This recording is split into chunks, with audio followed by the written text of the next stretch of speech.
Hi, boys and girls. Hope everybody's doing well. I'm so excited. I heard that the PS42 PTA is having the book fair again.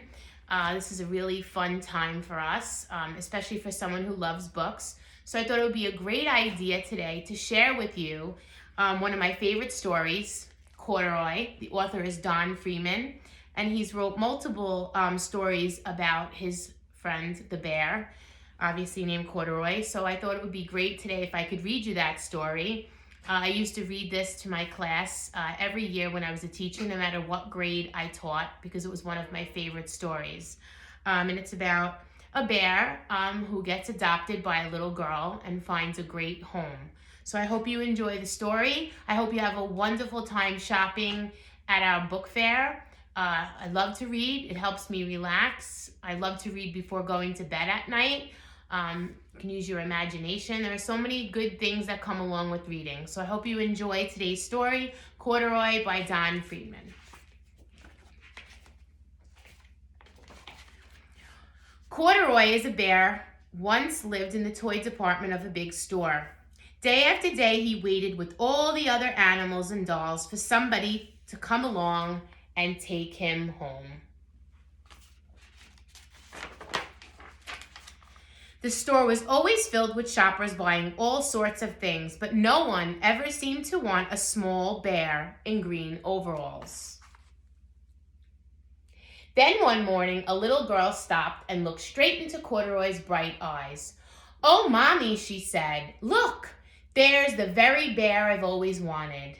"Not today, dear," her mother sighed. "I've spent too much already. Besides, he doesn't look new. He's lost the button to one of his shoulder straps."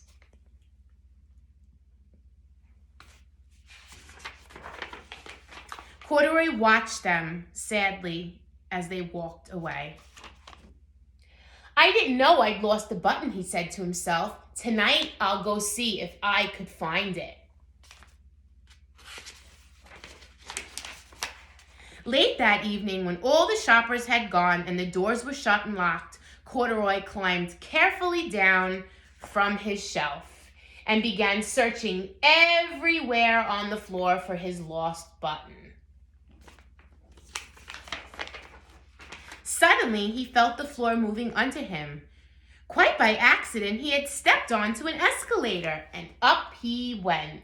Could this be a mountain, he wondered? I think I've always wanted to climb a mountain. He stepped off the escalator as it reached the next floor, and there before his eyes was the most amazing sight. Tables and chairs and lamps and sofas and rows of bed. "This must be a palace," Corduroy gasped.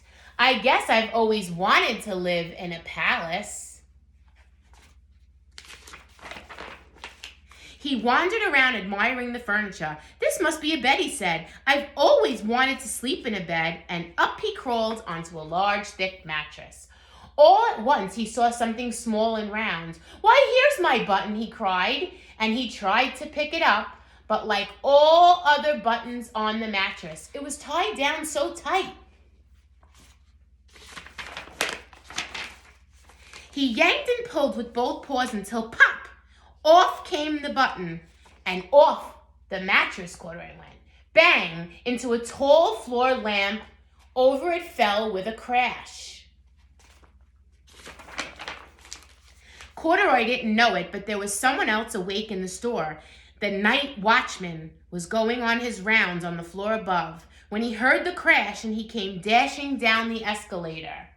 "Now, who in the world did that?" he exclaimed. "Somebody must be hiding around here."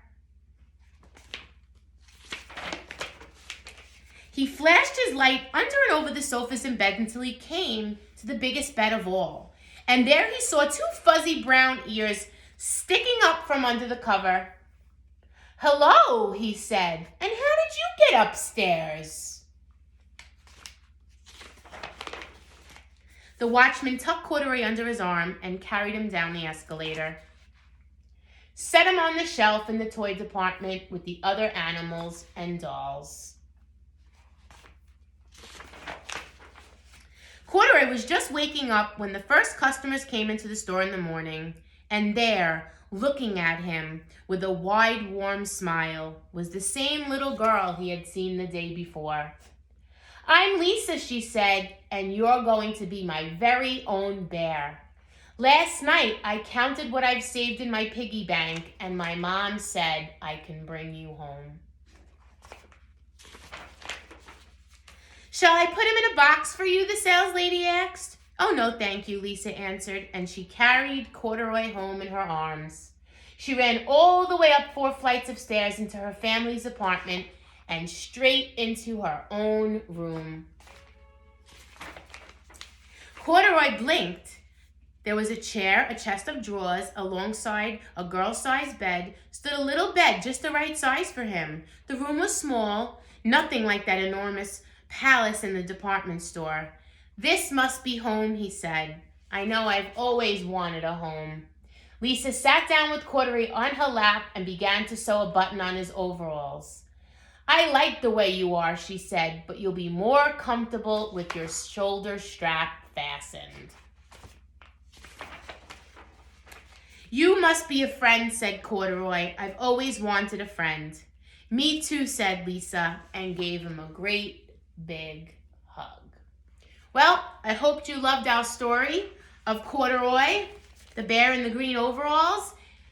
And if you like it, there's a pocket full of Corduroy and Corduroy's Lost and Found. They're all great books by the author Don Friedman. And I hope you find some great books at our annual book fair. Have a great day, boys and girls, and I'll see you soon.